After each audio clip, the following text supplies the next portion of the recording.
Bom dia, boa tarde, boa noite. Não sei que hora isso vai passar. É um prazer estar aqui no Conecta Mais, trazendo um pouquinho da minha cultura, né? Do meu conhecimento, da minha relação com a música.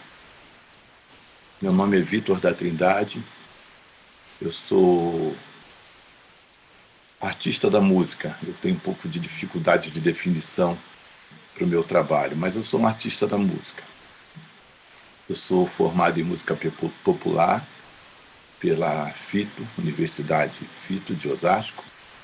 Eu sou mestrando em etnomusicologia pela Universidade de São Paulo, da Escola de Comunicação e Artes ECA-USP. Mas, principalmente, eu sou herdeiro da família Solano Trindade. Eu vou pelo caminho tentando explicar esse meu legado. Eu sou Ogan Omoloye, do Ilê Axé Jagum. Eu sou um cara que tem algumas funções dentro do candomblé, e a que eu considero mais importante é a minha responsabilidade sobre os outros cargos que tem no candomblé. Ser Ogã é ser um cargo, é ter um cargo. Eu estou há mais ou menos 40 e alguns anos trabalhando como artista, como percussionista, como cantor, como compositor, e ultimamente eu tenho sido escritor também. Em 2019 eu lancei o livro O Caminho do Alabê, né, que é o que parte de onde vem essa proposta e de onde a gente vai caminhar nesse bate-papo aula nosso aqui. Eu tenho trabalhado aí por 4 continentes: África, Ásia, Europa e algumas Américas. Há 20 anos eu estou fazendo esse trabalho. Em 1998 eu fui convidado pela Landesmusik Academie de Berlim, ou Academia Federal de Música de Berlim, para dar um curso dentro de um festival, e a partir desse convite, em 98, eu tive vários outros convites. Eu também fui professor de 2001 a 2006 numa escola estadual da Musikschule Schöneberg, em Berlim, e também no Groove, centro de percussão, que era uma escola particular, sempre ensinando um pouco sobre a percussão brasileira. E eu ensinei um pouquinho das nossas tradições, né? Não só a música voltada ao candomblé, mas a música que eu aprendi com a minha família desde os 12 anos, né? Que envolve maracatu, que envolve o coco, que envolve o jongo, e que envolve o samba rural. E aqui no Embu das Artes, onde eu moro, eu dirijo e sou presidente do Teatro Popular Solano Trindade, que é um trabalho que se iniciou na década de 50, com meu avô Solano Trindade e minha avó Margarida Trindade, e se chamava Teatro Popular Brasileiro, que foi para a Europa e para a África também, mostrando a cultura afro-brasileira. Em 1974, meu avô morre e minha mãe assume. Em 1975, o Teatro Popular Brasileiro passa a se chamar Teatro Popular Solano Trindade, onde nós estamos até agora, e temos aqui realmente um teatro de alvenaria para 300 pessoas, para atender 300 pessoas, com um palco relativamente grande, com desenhos arquitetônicos copiando o Teatro Oficina, que era um projeto de Lina Bobardi. Bom, comecemos agora a nossa briga. O nome do nosso trabalho é O Caminho do Alabê, e eu vou falar um pouquinho das influências da música dos orixás na música brasileira. Essa conversa é um convite para uma pequena introdução na música e na dança dos orixás, do Agueré de Oxóssi, ritmo nigeriano tocado no candomblé de Queto, ao samba reggae, ritmo baiano que usa as levadas da mão direita da guitarra jamaicana, por exemplo, Stir It Up na caixa, né? Eu vou pegar aqui meu pandeirinho, vou tocar aqui no peito, né? Então, quando a gente pensa no Agueré de Oxóssi,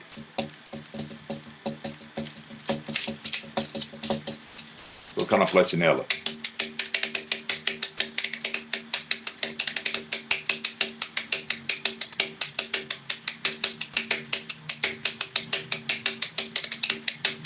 E a gente pensa naquela guitarrinha, né? Do Bob Marley.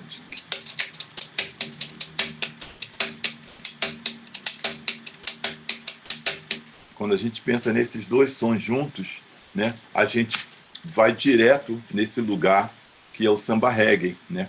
Que as pessoas conhecem como axé music, que é uma palavra, uma forma, eu acho, que bem racista de se cuidar da música negra, porque até hoje eu nunca ouvi falar de Namaste Music, nem de Salam Aleikum Music, sempre Axé Music foi a única que ficou com esse sentido como representação de uma musicalidade negra, né? Isso a gente pode entrar nesse assunto outra hora, mas principalmente que a gente vai falar bastante sobre as questões raciais para entender o trabalho, a influência da música do candomblé. Bom, e também nos surdos do samba reggae, a gente vai ouvir aquele tum bum bum tum bum bum bum bum bum bum bum bum que o Rob Shakespeare, né, que era o baixista do Wailers, usava. Então acho que por isso se deu esse nome de samba reggae, inventado por Neguinho do Samba, do Olodum, né?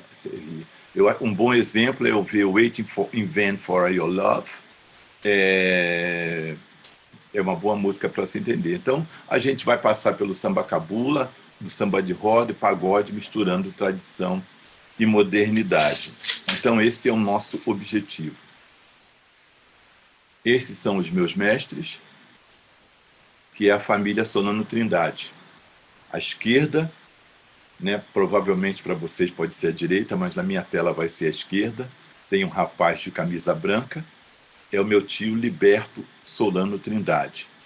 Ele é mestre-sala, já foi cidadão samba várias vezes e é extremamente envolvido com a cultura do samba na cidade de São Paulo. Saiu em várias escolas como mestre-sala e como professor de cultura do samba.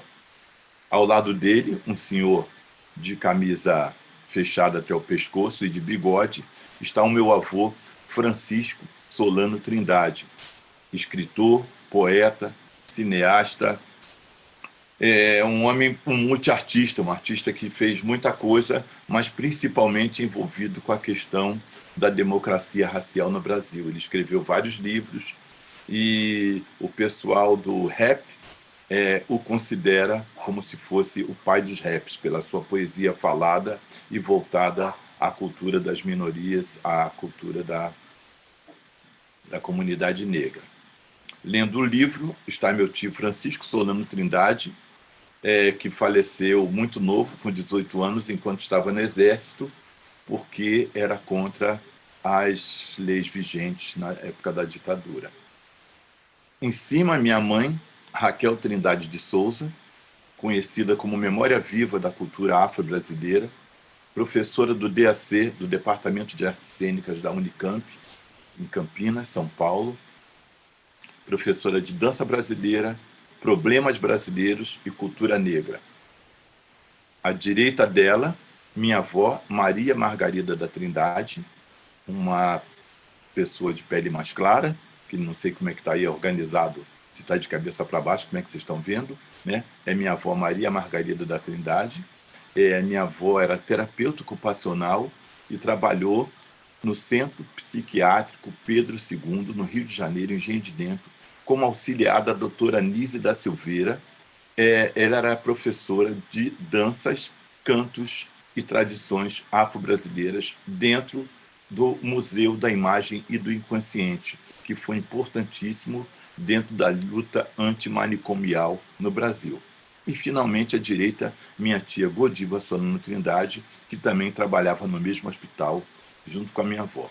Por isso é que eu digo que eu sou principalmente herdeiro desse trabalho, porque sem esse tipo de informação cultural, a minha universidade não teria nenhum valor, as aulas que eu fiz em conservatório não teriam nenhum valor. Tudo que eu aprendi, minha base de aprendizado está na família Solano Trindade.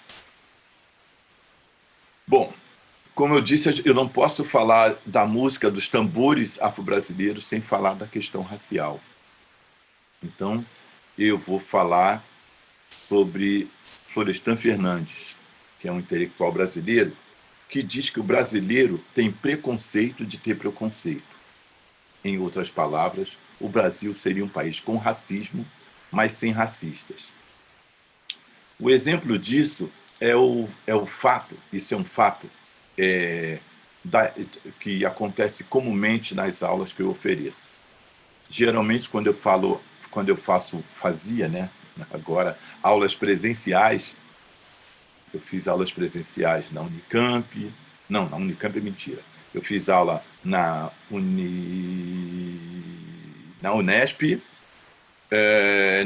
na USP, na ECA, na USP, na Universidade de Lisboa, na FLU, na Universidade de Letras de Lisboa, na Freie Universidade de Berlim, na UDESC, em Santa Catarina, na UFRGS, no Rio Grande do Sul, e vários outros lugares, com MASP, escolas. Eu tenho um curso aqui no Embu das Artes que se chama Identidade Cultural Afro-Brasileira, que é um curso voltado ao desenvolvimento da Lei 10.639, e é um curso que é direcionado para os professores da rede pública de Embu das Artes. Então, tem uma pergunta que é comum a todos esses cursos. É a primeira pergunta que eu faço depois da minha apresentação pessoal.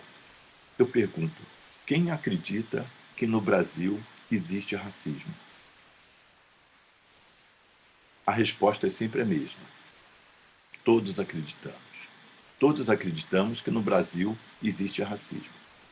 E eu em seguida, faço uma segunda pergunta.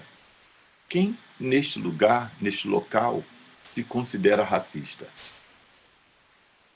A resposta é sempre a mesma. Ninguém se considera racista. O que torna uma grande complexidade, o que torna motivo dessa discussão, o fato de que nós vivemos num país em que todos acreditamos que existe racismo e, ao mesmo tempo, todos não nos acreditamos racistas.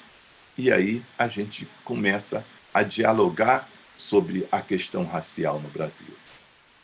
E essa questão ela é explicada pela forma que foi organizado, que foi estruturado, que foi institucionalizado o nosso país, né? Essa forma que é incrível, né? Como foi um racismo e o que é um racismo hoje. Hoje, além do racismo institucional, o racismo estrutural, a gente está falando no racismo pela internet, o racismo pela rede, né? Então, lugares quando você vai procurar, por exemplo, no Airbnb, você vê algumas pessoas definindo que elas aceitam pessoas de qualquer etnia, né? Isso define bem a questão, né? Porque, por exemplo, uma coisa que deveria ser, que não deveria não ser explicada, né? Porque estaria no comum, não é preciso explicar, porque você pode alugar um apartamento, alugar um espaço em algum lugar para suas férias e, de repente, quando as pessoas descobrirem que você é negra, elas de alguma forma se recusarem ou aumentarem o preço ou criarem dificuldades para você entrar. Então, além das nossas formas de racismo comum, a gente encontra mais essa. Então, eu vou precisar, para falar do tambor afro-brasileiro, atravessar esse lugar chamado racismo. A minha referência é o pesquisador do candomblé, é o orixá da caça, o orixá da busca pela alimentação, da busca do corpo, da busca de preparar o corpo. Então, ele é o nosso pesquisador nos tempos de hoje. Quando a gente pensa em termos de caçar, né, sair flechando, né, a gente não vai pensar em caçar um animal, né, até anticológico. Então, a gente vai pensar em caçar conhecimento, caçar novos pensamentos, caçar novas ideias. Então, o Quero é o orixá da nossa referência de busca. E eu vou tocar o Agueré de Oxóssi aqui, se a máquina deixar.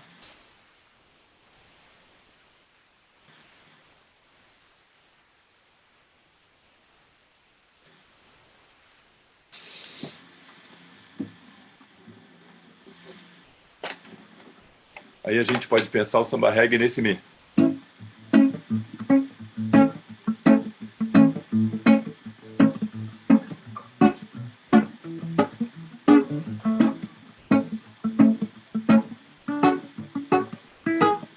Stir it up,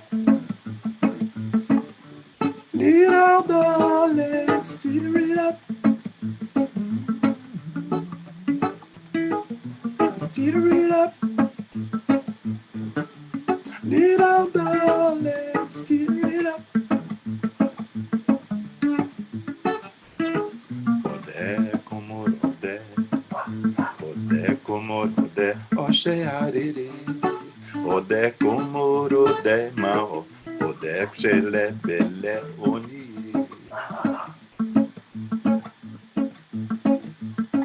Só para a gente ter ideia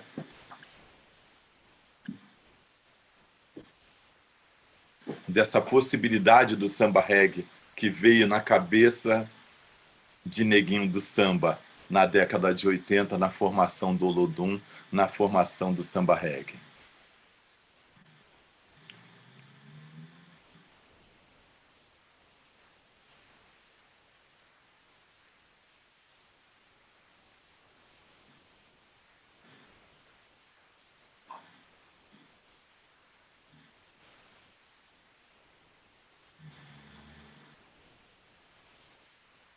Aí ele traz o alimento, ele traz o ofá, que é esse arco e flecha, né?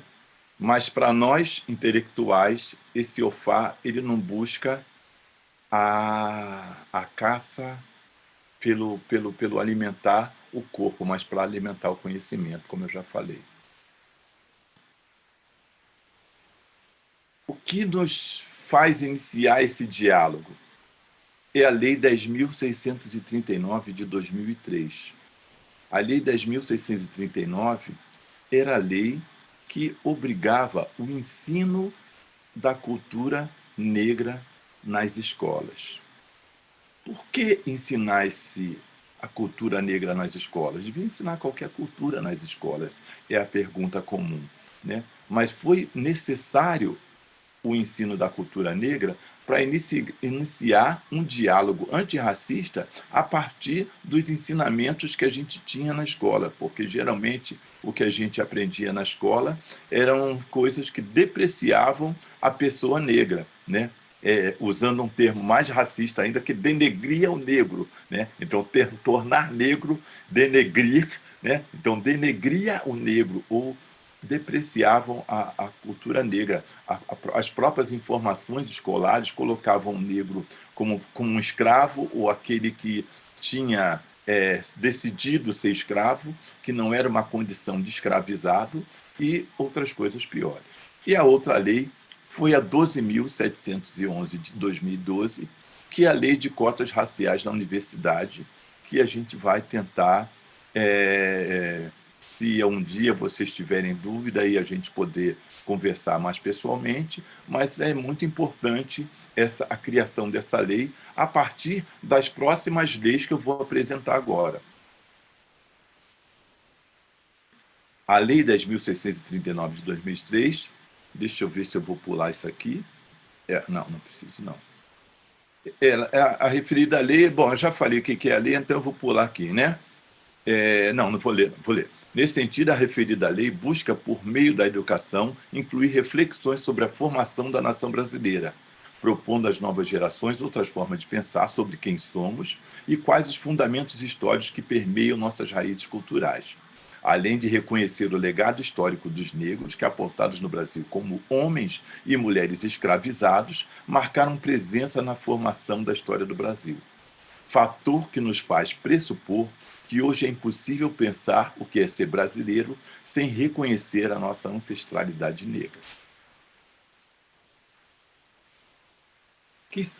que foram essas leis que institucionalizaram, que estruturaram o racismo a ponto de nós termos certeza da existência do racismo, mas não nos considerarmos racistas. Foi a proposição de que isso estaria incorporado na nossa sociedade de uma forma comum, como se fosse comum os acontecimentos do assassinato de hoje, de uma pessoa foi assassinada a socos no supermercado, na porta do supermercado, como se fosse comum o George Floyd morrer nos Estados Unidos pisado por soldados, ou várias outras pessoas que morreram aqui no Brasil, assassinados por soldados da polícia militar, ou muitos outros acontecimentos. Então, isso meio que, para nós, é uma coisa comum.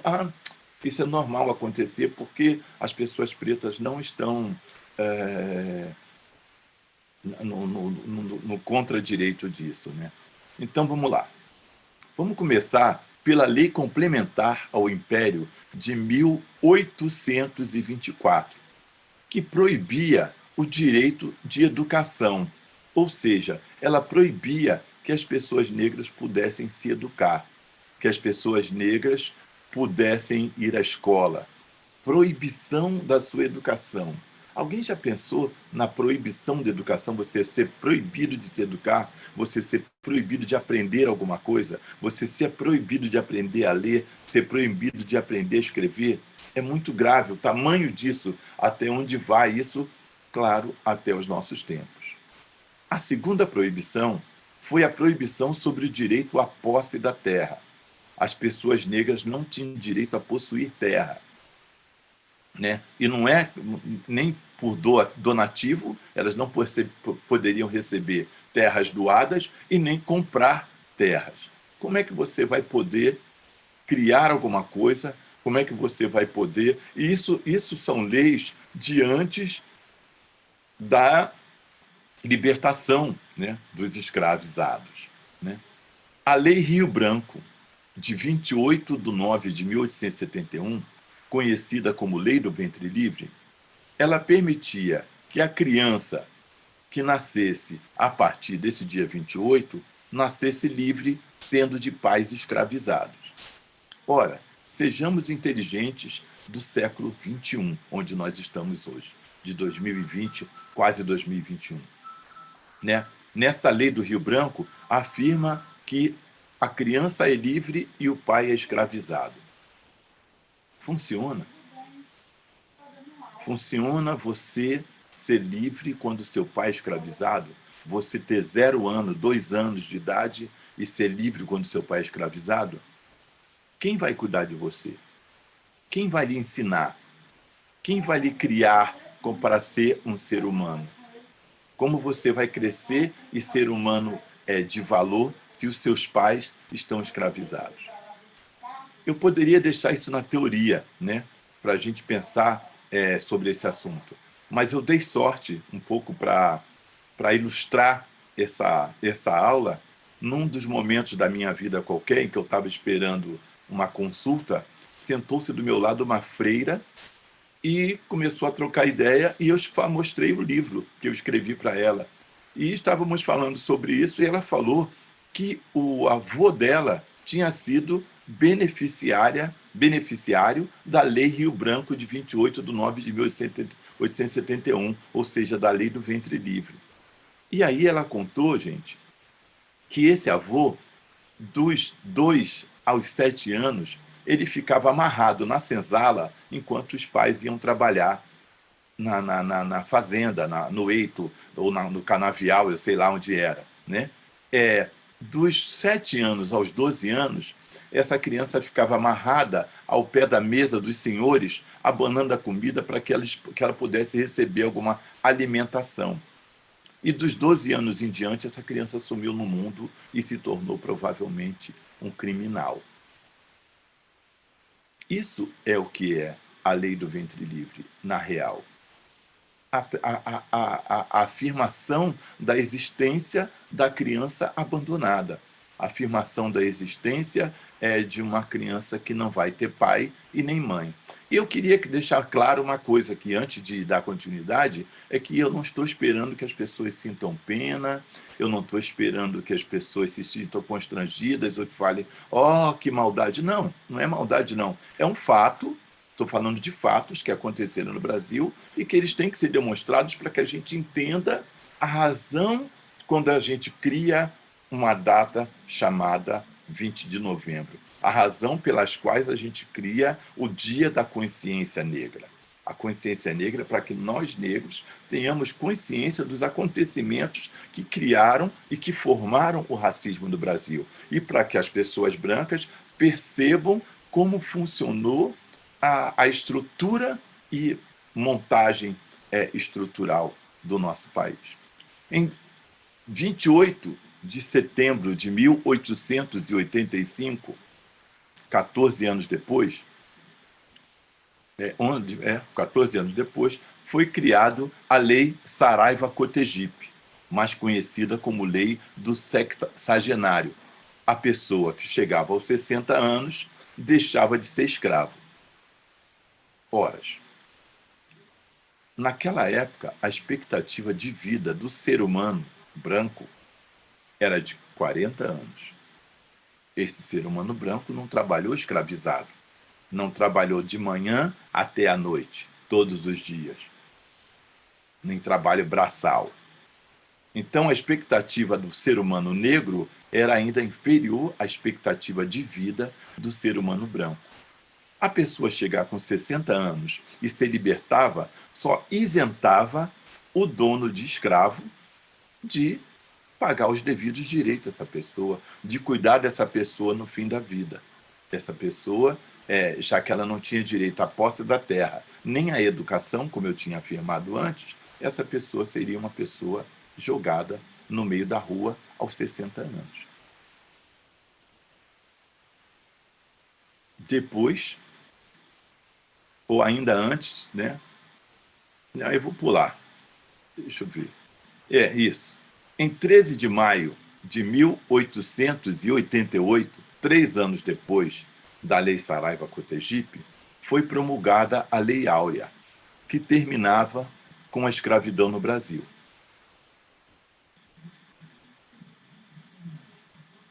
Se nós soubermos que em 1532, vou repetir a data, chegou o primeiro navio com pessoas escravizadas, em 1888, 300 anos depois, foi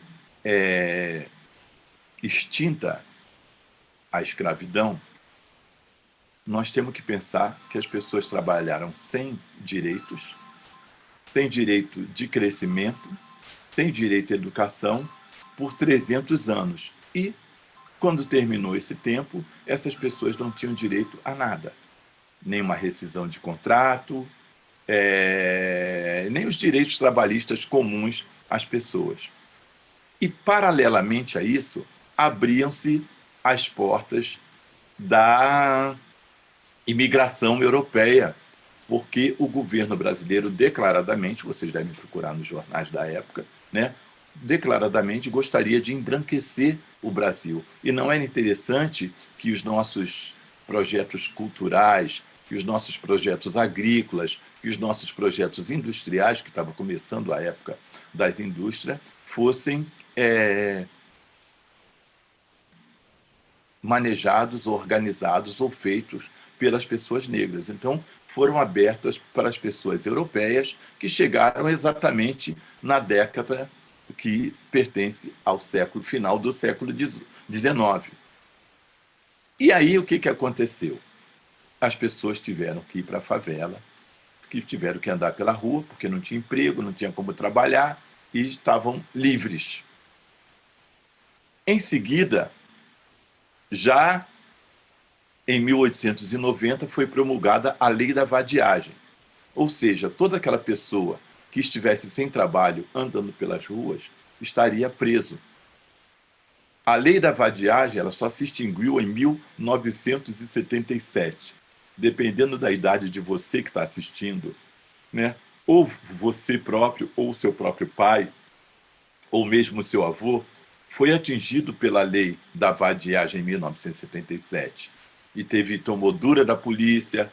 Se você não tivesse carteira de trabalho, você ia preso, né? Isso eu cheguei a oferecer minha carteira da Ordem dos Músicos. Quem era músico tinha que ter a carteira da Ordem dos Músicos, senão não tinha direito de andar na rua. A primeira lei, né, que começou a beneficiar as pessoas negras de verdade foi a extinção da lei da vadiagem em 1977 e a criação da Fundação Palmares e a Constituição de 1988, local hoje que está sendo dirigido por uma pessoa completamente desinteressada dos problemas da comunidade brasileira, da comunidade negra brasileira, que é a pessoa chamada Sérgio Camargo.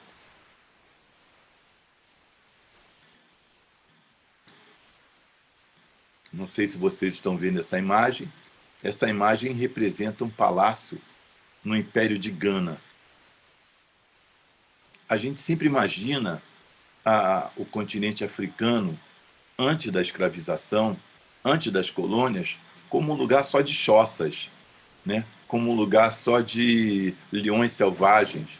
Na realidade, muita gente imagina o continente africano hoje ainda como um lugar só de choças, só como um lugar cheio de leões, de elefantes. E quando às vezes eu pergunto, dando aula para criança, para eles desenharem, né, na cabeça deles o continente africano, e eu pergunto assim, tem hospital? As pessoas falam, não. Tem carro? Não. Né? Então, a nossa imaginação quanto ao continente africano pré-colonial é sempre a imaginação de que são pessoas ignorantes, são pessoas que não têm conhecimento, são pessoas que não têm um estudo, são pessoas que não têm uma cultura, são pessoas que não têm uma escrita. Inclusive, a gente acha que os africanos só têm a cultura oral, não têm a cultura ágrafa. Ou melhor, não tem a cultura da grafia, o contrário de ágrafa. Não tem a cultura da grafia. Né? Sim, a cultura africana tem uma grafia. Aí eu vou perguntar assim, mas e os hieróglifos? Todo mundo fala, ué, como assim? Os hieróglifos é do Egito. E aí eu pergunto para todos, e o Egito fica onde, gente? O Egito não fica no Oriente Médio, como muita gente pensa. Quando eu sei que em muitas aulas eu informo assim, o Egito, né, que fala, não, mas o Egito não é na África. Não, o Egito fica no continente africano também. Fica no norte da África, mas fica no continente africano. Aqui outro palácio, o Palácio Songhai. Aquele em Gana e esse na Etiópia. Esse homem era tão rico, o dono desse palácio, mas tão rico, que ele dizia que as pessoas que estivessem nos países em volta e que tivessem sem ocupação, que tivessem sem possibilidade de cuidar das suas próprias vidas, que tivessem pouca possibilidade de cuidar de suas famílias, que viessem para Djedje, que é o nome desse lugar. Né? E o Komboro, que era esse imperador, e ele assumia isso, que ele podia dar emprego a qualquer pessoa ou qualquer povo que estivesse em volta do seu palácio ou do seu país. Ele dizia, se alguém é obrigado a deixar seu país por causa da indigência e da miséria, que venha de Djedje e encontre aqui fartura e riqueza, de modo que possa esquecer a sua terra natal. Que esta cidade tenha mais estrangeiros que nativos. Ele era no apogeu do Império Songhai.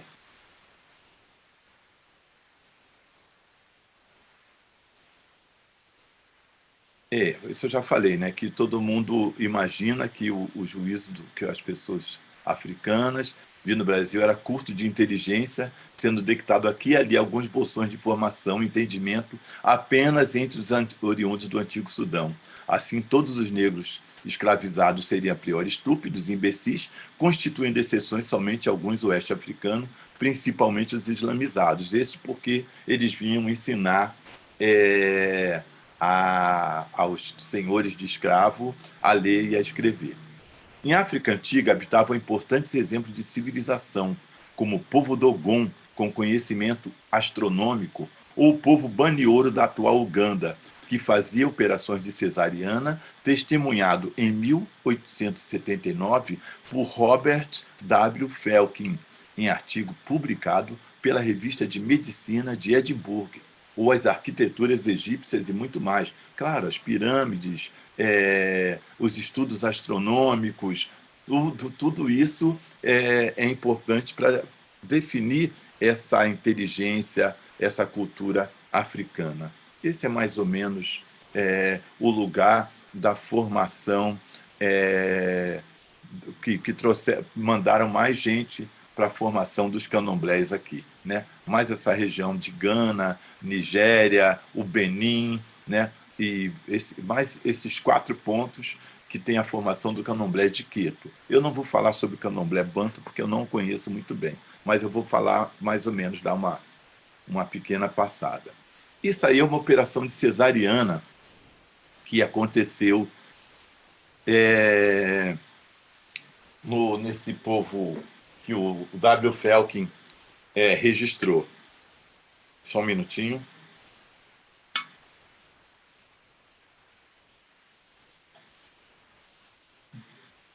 Ele registrou essa foto, esse desenho, né? Ele fez esse desenho e mandou esse desenho para Edimburgo, essa universidade de medicina que tinha.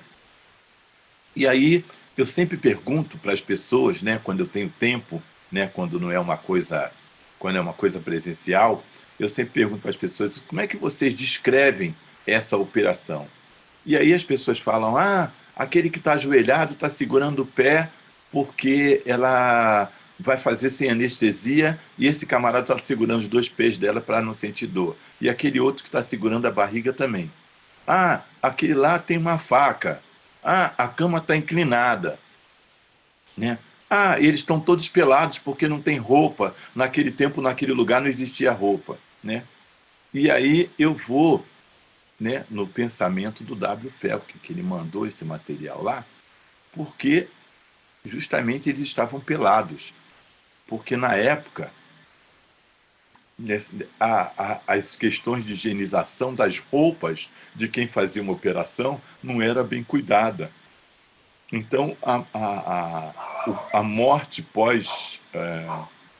pós-operatória era comum pelos vermes que eram levados pelas roupas. Então, a partir dessa foto, as pessoas passaram a tomar mais cuidado com as roupas que faziam as operações. E a outra pergunta, né, que eu faço logo, que é bem comum, eu pergunto assim, será que uma pessoa segurando o pé da forma que ele está segurando, ou o outro segurando a barriga do jeito que está segurando, impediria que a pessoa se debatesse tanto de dor que ela não jogasse todas as tripas para fora na hora de abrir a barriga para tirar o bebê? Né? Será que a dor dela não seria tanto? Então, o que a gente tem que acreditar? Que existe aí, além desse processo de asepsia, também um processo de anestesia, para que essa pessoa não sinta dores suficientes. Né? Claro que talvez não seja como o mesmo material moderno que nós temos agora, nos dias de hoje, mas a matéria-prima, acredito que seja a mesma que se usa hoje. Né? A matéria-prima de anestesia é a mesma que se usava naquela época, acredito. Aqui, à esquerda, são escritas adinkras, né? São ideogramas, como a escrita japonesa, que é de um outro povo, de Gana também, né? Que eu falo muito de Gana e porque é próximo do candomblé, né? É um dos povos que ajudaram a formar o candomblé de Quito, que é o meu candomblé. Né? Então, tem vários significados, eu acho que vocês podem aí ler por vocês mesmos, né? E saber o que significa cada ideograma esse. Que está aí. Né? Ideogramas são como aquelas escritas japonesas e chinesas. Essa é uma das letras, esse é um dos ideogramas da escrita dinka, que fala por meio de que mostra a sua filosofia e pensamento, que é a letra Sankofa, que é um dos símbolos significando algo como voltar e recomeçar, aprender com o passado. Né? Significa que a gente tem que entender o passado para construir o futuro e viver bem o presente. Somente para as Américas vieram mais ou menos 20 milhões de negros em situação de escravos. Um quinto desse total veio para o Brasil em 3 séculos de escravidão, de 1549, contrariando a data que eu dei, que era 1532, mas realmente a discussão é entre 1532 e 1549 foram os primeiros, né? De 1549, que é a data que ele colocou como a última, como referência, a 1888, 300 anos para ser mais exato, né? De escravidão. Esse é mais ou menos o caminho que as pessoas fizeram. O melhor conhecedor desse material é um homem que chama Rafael Leite, se eu não me engano, que é um pesquisador da cultura banto aqui em São Paulo, doutorando pela Universidade Unesp, se eu não me engano também, e que é um grande explicador desses mapas e desses movimentos de escravidão, né? Então, na realidade, o que eu estou tentando é trazer esse desenho desses 20 milhões de africanos escravizados que vieram para as Américas. E, sendo desses, um quinto para o Brasil, ou seja, 4 milhões. Nós somos quase que 5 vezes, né, fazendo essa conta aí, mais gente do que o Holocausto judeu, que aconteceu na década de 50, né, durante a Segunda Guerra Mundial.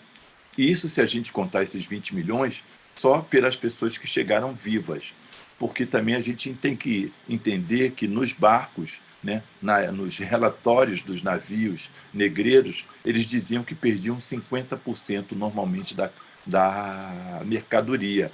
Então, se você perdia 50%, a gente tem que quase dobrar esse valor de 20 milhões para 40 milhões de pessoas trazidas, raptadas e escravizadas do continente africano pelo povo europeu.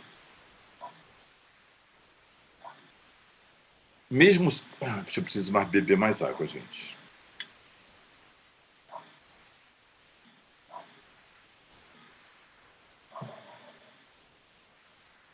Nossa, falar assim direto é bem difícil. O navio negreiro ou tombeiro. Mesmo sendo considerado como um dos mecanismos de dizimação cultural, o navio negreiro proporcionou, de certa maneira, o encontro de diversos povos e o início de uma troca de conhecimentos e práticas culturais geradas provavelmente pelas condições do tráfico e pela necessidade de compreensão acerca do que seria seu destino. O que é que quer dizer essa conversa fiada toda? Quando você estava sendo escravizado lá no continente africano, né, que você via que no mesmo navio, no mesmo barco, vinha gente de várias culturas, de várias línguas, e essas pessoas com as suas várias línguas, né, com as suas várias culturas, de seus vários países, imaginando que hoje no continente africano são 55 países, né? Antes eram muito mais, né? Só da cultura banto, segundo informações, são 250 línguas, né? Fora as outras culturas, a cultura iorubá, as outras culturas. Então, esse encontro no navio era um encontro de várias etnias, de vários povos que eram colocados na mesma situação de violência e que iam passar uma certa temporada até chegarem no destino, que era o país em que eles seriam escravizados. Veja só, como nós, povo afrodescendente, nós, povo afro-brasileiro, e o nós, povo africano, temos como referência sempre a música para apresentar, desenvolver o nosso sentimento, isso foi visto no navio. Então, quando aquele homem que estava triste, ou aquela mulher que estava triste, cantava a sua dor na sua língua, ela cantava em voz alta. E o vizinho dela escutava essa cantiga. E ele aprendeu essa cantiga e cantava a cantiga do seu povo.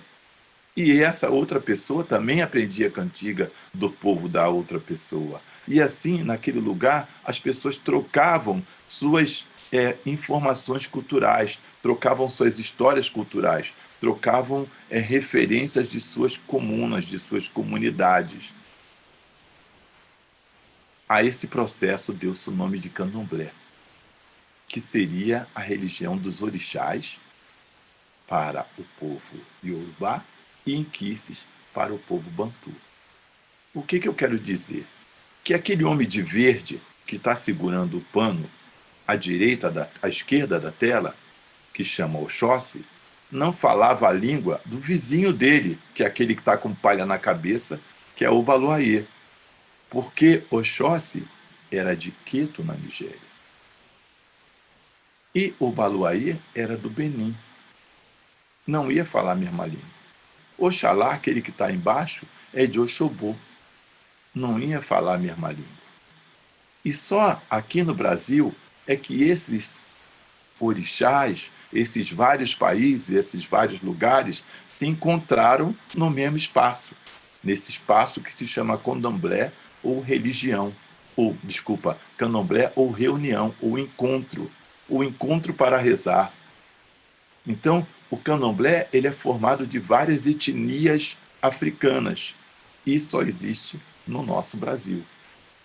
Como no continente africano existiam as religiões que cuidavam dos orixás ou dos inquices, dependendo da língua do cidadão. Mas aqui os orixás, os inquices e os caboclos se encontram no mesmo lugar, que é o candomblé, que era primeiro na mata e depois passou a existir dentro de um quadrilátero, né, que se iniciou no continente baiano.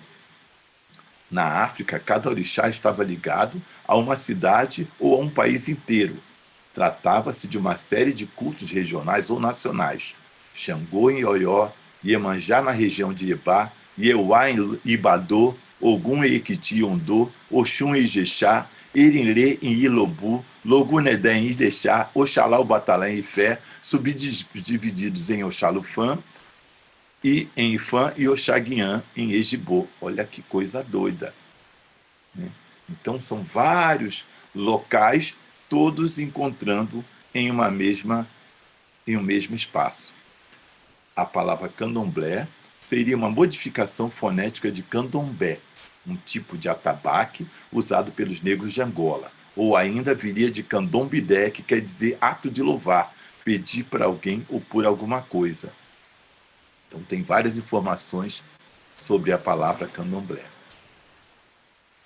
O candomblé se inicia em 1830, já o candomblé dentro desse quadrilátero de alvenaria, porque ele já existia na mata, né? Já existia nas senzalas, escondido, mas o candomblé como um espaço religioso, como uma igreja, como um templo, se inicia em 1830, enquanto algumas mulheres originárias de Quito, pertencentes à Irmandade de Nossa Senhora da Boa Morte, reuniram-se para estabelecer uma forma de culto que preservasse as tradições africanas no Brasil. Segundo documentos históricos da época, essa reunião aconteceu na antiga ladeira do Bercô, hoje Rua Visconde de Taparica, próximo à Igreja da Barroquinha, na cidade de São Salvador, estado da Bahia. Os nomes destas mulheres seriam Iadetá, Iacalá e Ianassô.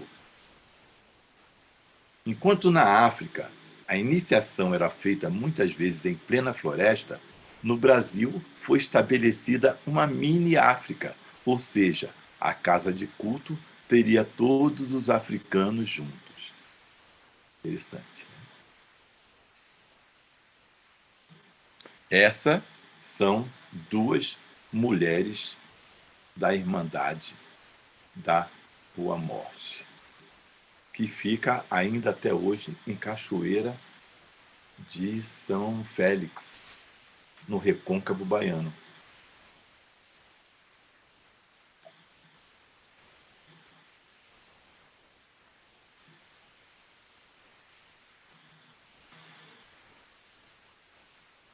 Aí está a sede da Irmandade da Boa Morte, lá em Cachoeira. Eu mesmo tirei essa foto, com todo prazer. Fui até lá. Cachoeira é uma cidade muito especial, muito negra, onde tem a Universidade do Recôncavo Baiano. Eu fui fazer uma palestra lá, foi muito bom.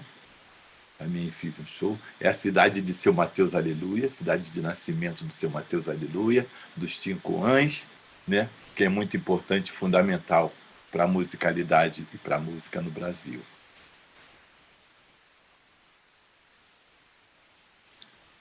A música do candomblé. Com uma forma de organização sonora que perde a maior parte de seu sentido se extraída de seu lugar, a música do candomblé precisa ser entendida como um elemento ritual, com suas especificidades musicológicas, mas sempre ligadas às suas significações religiosas. Só um momentinho, por favor. Meu bem, pode atender o Caçapava? Oi? Pode atender o Caçapava, por favor? No portão. Se eu puder, traz meu telefone também. E fala para ele vir aqui. Como uma forma de organização. Bom, já falei isso, né? Então, a música do candomblé, ela não funciona muito sem o ritual, sem a religiosidade. A gente pode aproveitá-la para colocar, né, como nesse encontro do samba reggae, a gente pode colocá-la em músicas como Ah, meu filho, do jeito que você tá, só o homem que pode te ajudar. A gente pode... O sino da igrejinha faz Belém, Belém, blom. O sino da... Deu meia-noite, o galo já cantou. Né? Tem vários lugares em que a música do candomblé, né? Rainha dos raios, rainha dos raios, rainha dos raios. Tempo bom, tempo ruim. Muito mais como texto do que propriamente por uma questão, vamos dizer assim, rítmico, melódica, harmônica, né? Então essa música do candomblé, ela é muito mais ligada à questão do texto quando sai fora do candomblé do que propriamente a questão ritmo melódico, a questão musical mesmo, falando da música como matéria física, né? Aí estão os tambores dos orixás. À direita, espero que seja direito, o tambor maior é o tambor rum. Sim. O Caça pode vir? Pode, deixa eu apresentar ele. Ixi, tá festa. Só tem preto. Vem cá. Entra, gente, eu vim aqui, ele quer apresentar vocês. Assim, eu não sou preto, eu sou moreno. Então você veio de Pernambuco hoje? Veio de Pernambuco. Um momentinho que eu vou apresentar. Esse, tira um pouquinho a máscara, tira a máscara. Esse é meu parceiro, meu parceiro de muitos anos, mestre Carlos Caçapava, é professor de percussão, é um grande mestre para mim, é um dos melhores jazzistas da percussão. Ele toca um quinteto de congas com um pedal, num carrom, e tem um trabalho próprio que desenvolve. É o Conecta Mais, é um trabalho de música ligado à música brasileira, e eu estou dando uma aula aqui, estou apresentando vocês vão ter que te apresentar e mandar embora, então. Valeu! Que bacana. Esse aqui é petróleo, aí, cavaco, violão, também com muita disposição de desenvolver a música negra. Vieram aqui para o teatro, vocês vieram para o teatro, né? A gente acabou de fazer um trabalho de harmonia no jongo. Aí! Né? Pegando um gancho das ideias do mestre Darcy, né? Da Serrinha. Que também pertencia ao Teatro Popular Sonando Trindade, certeza, assim como o mestre Caboclinho. É isso aí, gente. Grande abraço. Então, aí, gente da Conecta, os próximos que vocês podem convidar, Carlos Caçapava, Petróleo, para falar bastante sobre a música popular afro-brasileira. Dá licença, então, Grande rapaziada. Abraço. Bom, voltando aqui, gente, às vacas magras, então a gente está aqui falando do tambor à direita, que é o tambor rum, o tambor médio, que é o tambor rum-pi, e o tambor pequeno, que é o tambolê. Dá licença de novo. Gente, eu vou precisar de silêncio aí, tá? Então, esses 3 tambores são executados pelos ogãs, ou ogãs alabês. Ogã alabê é aquele que é o senhor dos tambores, vamos poder falar assim, né? Ou a pessoa que é responsável por cuidar principalmente dos tambores, né? Dentro do meu mestrado na Universidade de São Paulo, eu estou falando justamente sobre as outras 1000 funções além do tambor que o ogã alabê tem. Então, estou trazendo o tambor de uma forma mais clara, né? E o alabê também de uma forma mais elucidante, né? Clara também é uma palavra que está complicada de falar. Ali em cima do banco está o agogô, que é um marcador, que é um metrônomo, que é o que indica qual ritmo vai ser tocado, né? Então, a partir da cantiga, né? Primeiro se inicia a cantiga, depois se inicia o agogô, o tambor-rum faz uma chamada, e aí os tambores pi e lê, ou rum-pi e tambor-lê, entram fazendo parte dessa música, né? Um exemplo, vou tentar fazer de alguma forma aqui, só me dá um segundinho.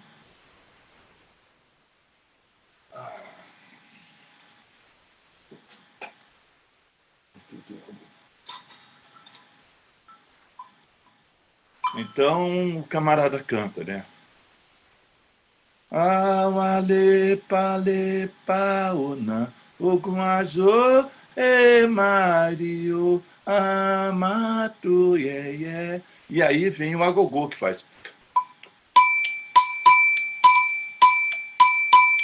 Nessa chamada do agogô, a pessoa que recebe esse toque, já que é a pessoa que está no rum, já sabe o que vai tocar. Quando o agogô faz pet, pet, pé, bet, pet, pé, pé, já entra o tambor rum, né? Dessa forma. Em seguida ao tambor rum, respondendo esse chamado, entram os tambores pi e lê em uníssono. Desculpa, entram.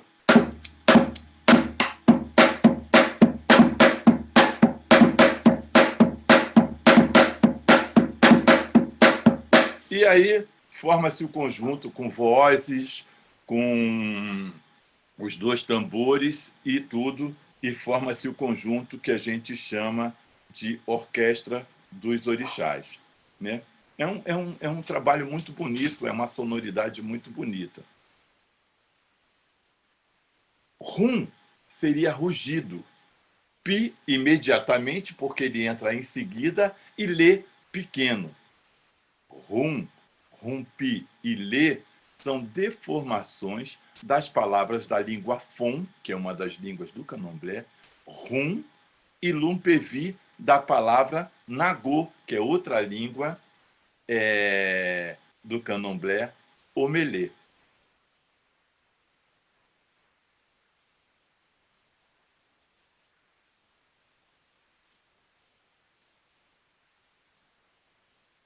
Outros tambores, por exemplo, o gingoma, plural de ngoma, de afinação grave, são chamados de roncador. Rum, que provavelmente do Yorubá, rum, que significa tambor que ronca. Os de média, socador. E os de aguda, crivador. Por exemplo, no jongo, os instrumentos têm esse nome, né? Gingoma em trio é provavelmente do povo Chokwe e dos Luanda Kyoko, que é do culto Molocô. Outros bantos, como Congo, Angola, Shona, Yangana, Zulu, Bemba, Lingala, e usam 4 ou 5 gingomas, ou 4 ou 5 tambores. Então não existe uma unidade do trio no candomblé. Sim, exceto, sim, somente no povo que a gente chama de Queto ou Nagô. Né? Nos outros povos, a gente vocês vão visitar casas que tem 4, 5 tambores, eu já visitei. Vocês vão visitar casas que, além desses 3 tambores, o agogô tem o xequerê. Vocês vão visitar casas que, além desses 3 tambores e o xequerê, também tem metaleira. Né? Agora tem também na casa de Xumaré, eles estão usando metaleira nas saudações da Vamunha. Né? Então, muito legal, né? Que parece que o candomblé, em algum lugar, está acompanhando outros tempos, né? Os nossos tempos. O músico-chefe, o alabê, que fica encarregado do tambor grande, o rum, introduz variantes tímbricas que trazem temas musicais e que se referem diretamente aos orixás cultuados. Mais do que sequências rítmicas na sua linha temporal, as melodias tímbricas preenchem justamente o espaço conceitual que se refere ao nível mais profundo da música. Ou seja, quando a gente pensa, né, no tambor rum, a gente pensa como um criador de melodias, como um cara que dialoga com o canto que está sendo apresentado, com o pé de dança dos participantes da festa e com o orixá que estaria incorporado na pessoa para que ele estava tocando. Então ele diz para o orixá: vá até a porta, cumprimente as pessoas, cumprimente os tambores, dê um salto, dê um giro. Tudo isso é criado através da mão da pessoa que toca o tambor rum, que toca com uma baqueta que se chama Agdavi ou Ogdavi, enquanto os outros tocam com 2 baquetas, também chamadas Agdavi. Né?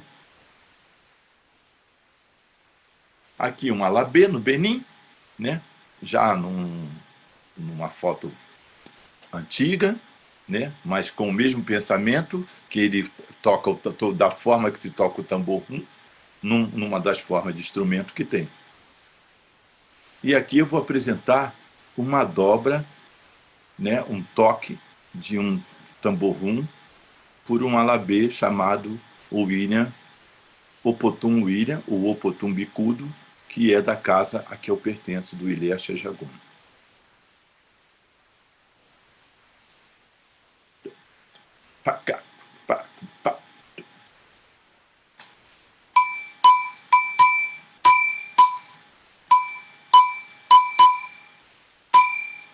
Errei.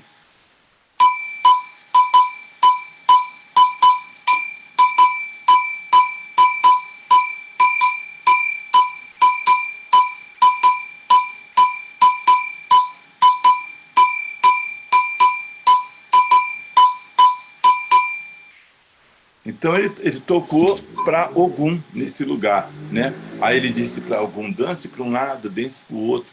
Disse para Ogum girar, dar um salto, né? Então esse é um toque bem bonito de Ogum. Oiá e a Caixa da Mangueira. Para a gente começar a entender a influência dos ritmos do candomblé dentro da musicalidade brasileira. E não digo só afro-brasileira, digo brasileira. A base rítmica da caixa da Grêmio Recreativo Escola de Samba Mangueira é a mesma levada usada para os tambores rum e lê de Inhansã. No mesmo caso, a Mocidade Independente de Padre Miguel tem em sua base a marcação do Agueré de Oxóssi, que é ainda mais presente no samba reggae. Então eu vou tocar para vocês Oiá. Epa, re, oia, ya mensa orum, epa, re, epa, loia.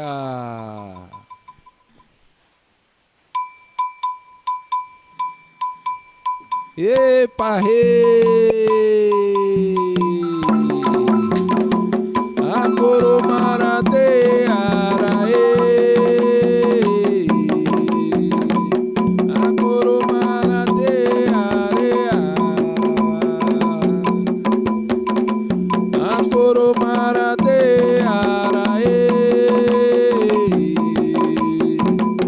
a coromaradeira.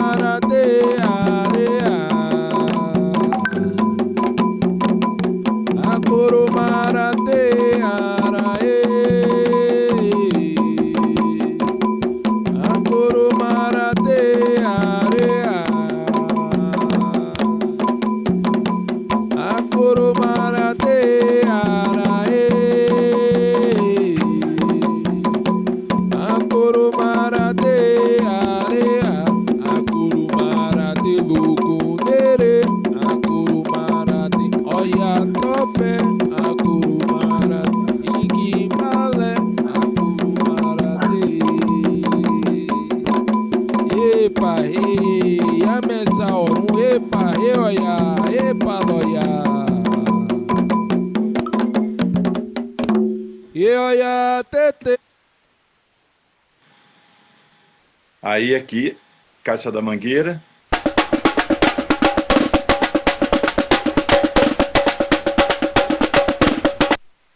Claro que está num andamento diferente, né? Ele está num andamento bem mais veloz.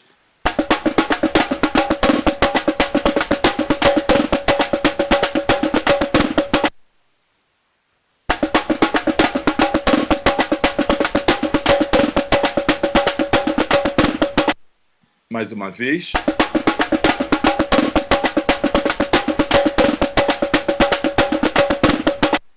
Mais uma.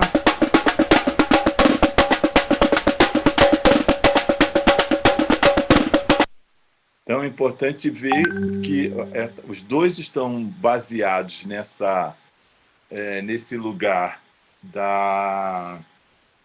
do toque de Yansan, né? Só que com velocidades diferentes.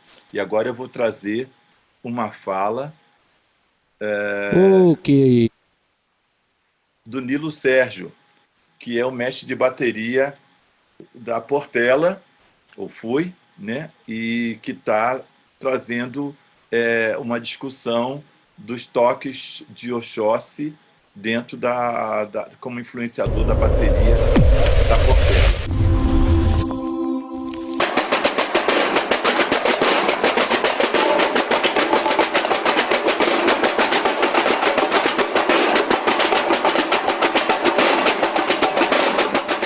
A origem da batida da Portela é a batida de caixa, é a batida do orixá que a gente cultua dentro da escola, que é São Sebastião, mas no Candomblé se chama Oxóssi. Então vou mostrar um pouquinho o que era a bateria antigamente da Portela e depois eu passo para vocês a batida que a gente botamos aceleramento do samba. O samba evoluiu, então a gente passamos agora com a batida de Oxóssi antiga, que é a batida da Portela antiga de caixa. Bora! 1, 2, 3, 4.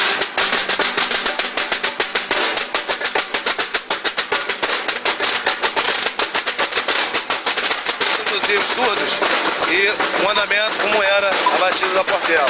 Ele está baseado nessa levada do Oxóssi.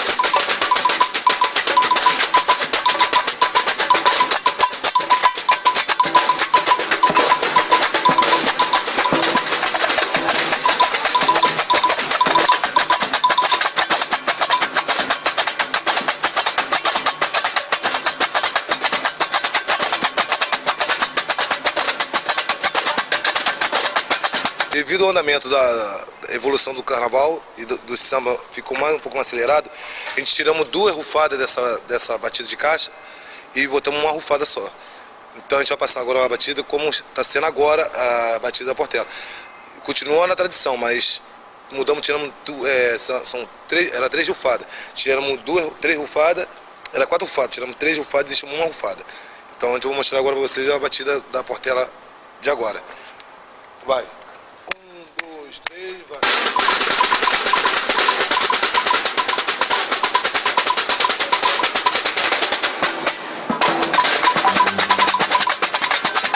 Abriu demais. A batida antigamente era a batida em BPM.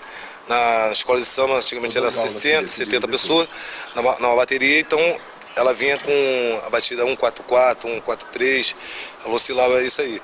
Agora não, a batida da Portela agora é 147 ou 46, BPM pro desfile. É uma batida, não uma batida muito acelerada, mas também uma batida não muito para trás, é meio termo, né? Pro carnaval é meio termo. Então essa é a forma da batida da Portela, a origem do instrumento da Portela, devido ao pandeiro, que hoje não existe mais, mas tem prato, existe agogô, cuíca, e continua na Portela. O nosso padrinho de bateria é São Sebastião, que é o Oxóssi, que é padroeiro da Portela e padroeiro da bateria da Portela. Por isso a gente tem essa ligação ao orixá. A escola tem a sua característica, cada uma tem a sua identidade. E a Portela tem a identidade de surdo de terceira, que é uma batida diferenciada de outras escolas. E a Portela, a cadência da Portela antigamente vinha no surdo de terceira, era 2 toques de surdo de terceira. Toque, botamos só um toque só, porque que é mais avançado. O surdo de terceira é o nosso o nosso violino na bateria, nossa cadência na bateria.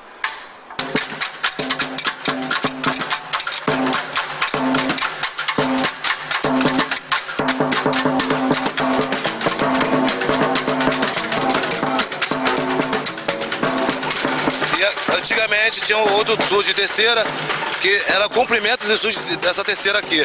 Que aí era mais ou menos assim, eu vou dar uma mostrada aqui, como era o surdo de terceira, na forma que tocava. É um surdo de terceira, que era essa batida, e vou fazer agora outro surdo de terceira que complementava a batida da portela.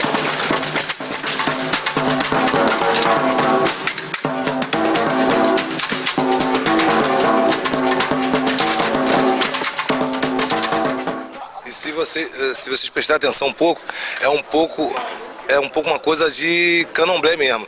Então, quem tocava antigamente surdo de terceira era tudo, os antigos dizem, né? Os antigos mais antigos do que eu, cheguei na portela, então os antigos falaram, todas as pessoas que tocavam terceira na portela era tudo ogãs. Então, por isso era esse tipo de batida. Surdo de terceira, e aí fazia uma batida bem de candomblé mesmo. Era tipo um rum.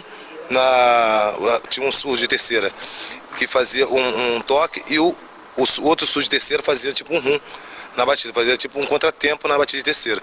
Então por isso essa batida da portela antigamente. Agora a gente tiramos um surdo que fazia duas batidas, a gente preferiu tirar um surdo de terceira e botamos o surdo de terceira, que é esse agora que vai já fazer a batida atual do samba agora da portela. Faz a batida de normal. Bom, então acho que a gente já meio que entendeu, o recado não deu certo, para a gente não se estender muito, eu vou parar, né?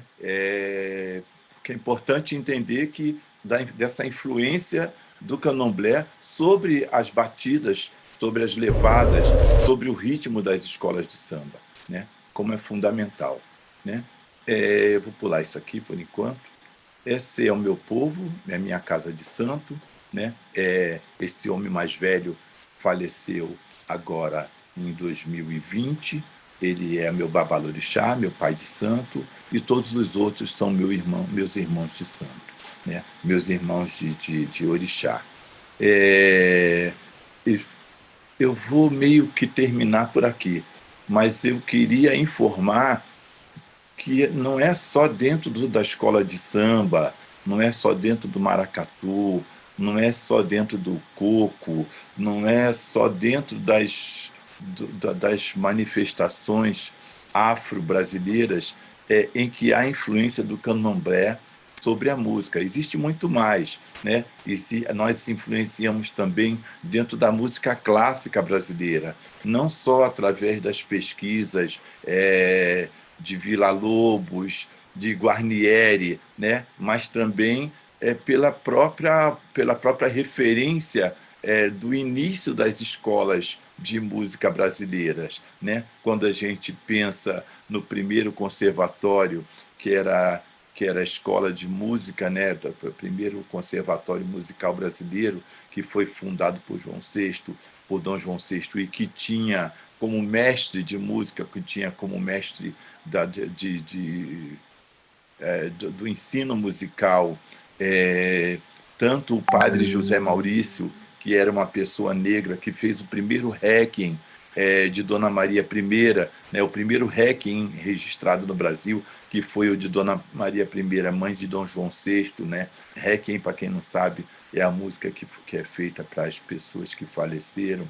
Ou como Lobo de Mesquita, que era o primeiro mestre de música da escola de música de Minas Gerais, né? Das escolas de música do Império em Minas Gerais. Então, e também pelo fato dos primeiros músicos brasileiros não serem pessoas brancas, que era depreciativo as pessoas brancas serem músicos, né? Isso até muito modernamente, mas especialmente naquela época. Então, não era uma coisa de bom tom ser músico. Então, as pessoas brancas não tocavam música, e sim as pessoas negras.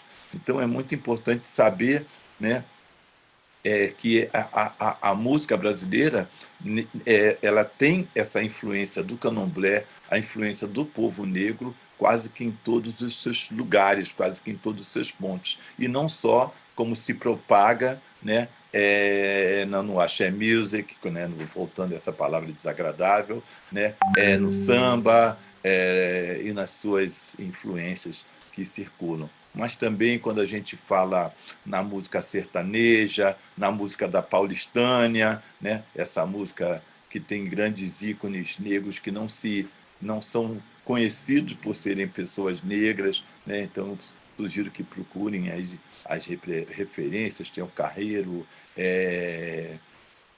aquele povo lá de Minas, que eu esqueci o nome agora, eu não conheço muito bem sobre a música sertaneja, né? Mas é importante saber da influência da música negra dentro da música da paulistânia, da folia de reis, da congada, que são todas tradições da cultura banto e que são fundamentais dentro da cultura musical brasileira atual. Essa fala é minha mesma, essa que eu vou ler agora, e ela fala dessa dificuldade que nós temos em lidar com o tempo 2, né? Que é o tríptono moderno. O tempo 2, como referência de tempo forte, eu não vou conseguir ler, que tem um monte de coisa aqui na frente, eu não sei como fazer isso, não. Eu vou diminuir aqui, agora eu consigo ler. O tempo 2, como referência de tempo forte, contraria o pensamento rítmico ocidental. Ele provoca uma movimentação involuntária que move o corpo como resposta do chão oferecido. O tempo 2 na música propõe, de certa forma, um caos que atrai ou pressiona o peso do corpo para uma inversão do tempo do chão, ou seja, uma inversão do tempo 1. Por isso, ele tem que ser constantemente modificado. Jazz, soul, disco, dance, hip hop. E no Brasil, as várias vertentes do samba, como o machixe, a bossa nova, o pagode, o samba duro e o samba reggae. Acredito que isto aconteça porque todos são estilos que desaparecem a partir do reconhecimento de sua negritude, que servem como ferramenta de invisibilidade propositada. O gênero aparece, transforma-se em vilão, desaparece e é retomado por uma elite não negra, repetindo todos os padrões rítmicos e melódicos, porém em contextos que não são fundamentais para a comunidade original, mas seguindo o controle que o mercado propõe. A partir disso, é necessário que se crie uma outra forma de se tocar dentre nossa gente, uma outra mesma coisa que movimenta a comunidade negra e, com ela, outras culturas consideradas marginalizadas. Então, é assim que eu me despeço de vocês. Agradeço muito pelo convite. Muita coisa para se falar nesse tão pouco tempo. A gente teria que dividir isso em vários pequenos momentos, vários momentos da aula, para que houvesse um aprofundamento no todo. Ainda tem-se muito para falar.